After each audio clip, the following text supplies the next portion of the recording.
రాష్ట్రంలో నలుగురు బ్రదర్స్ రాజ్యమేలుతుంటే తాండూరులో ఇద్దరు బ్రదర్స్ రాజ్యమేలుతున్నారని మాజీ ఎమ్మెల్యే రోహిత్ రెడ్డి ఆరోపించారు. తాండూరు నియోజకవర్గంలో ఎలాంటి అభివృద్ధి జరగడం లేదన్నారు. రైతు బంధు, రుణమాఫీ, పెన్షన్లు ఎక్కడైనా కాంగ్రెస్ ప్రభుత్వం అమలు చేసిందా అని మాజీ ఎమ్మెల్యే మండిపడ్డారు. ప్రజలన్నీ గమనిస్తున్నారని, రాబోయే రోజుల్లో తగిన గుణపాఠం చెప్పడం ఖాయమని రోహిత్ రెడ్డి చెప్పుకొచ్చారు. చేస్తున్న అరాచకాలను తప్పకుండా ప్రజలకు తీసుకెళ్తాం. బీఆర్ఎస్ పార్టీ ప్రజల తరఫున నిలుస్తుంది. ప్రజల కోసం పనిచేస్తున్నాం, ప్రజల వెంబడి ఉంటాం.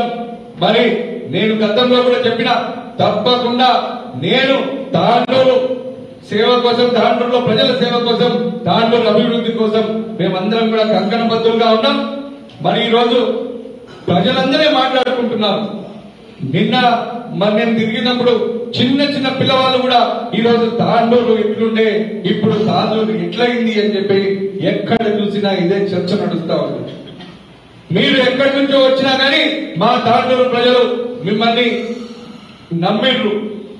మీకు తాండూరులో ఎటువంటి సంబంధం లేకపోయినా మిమ్మల్ని ఆదరించారు. మేము దాన్ని గౌరవిస్తా ఉన్నాం. మరి మీరు కూడా దాన్ని నిలబెట్టుకోవాలి.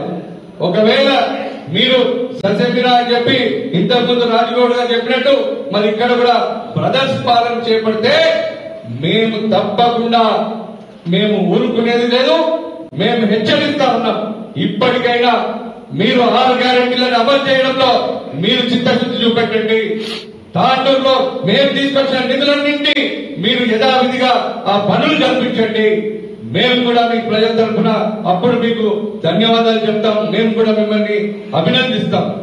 కానీ ఈ విధంగా మీరు కేవలం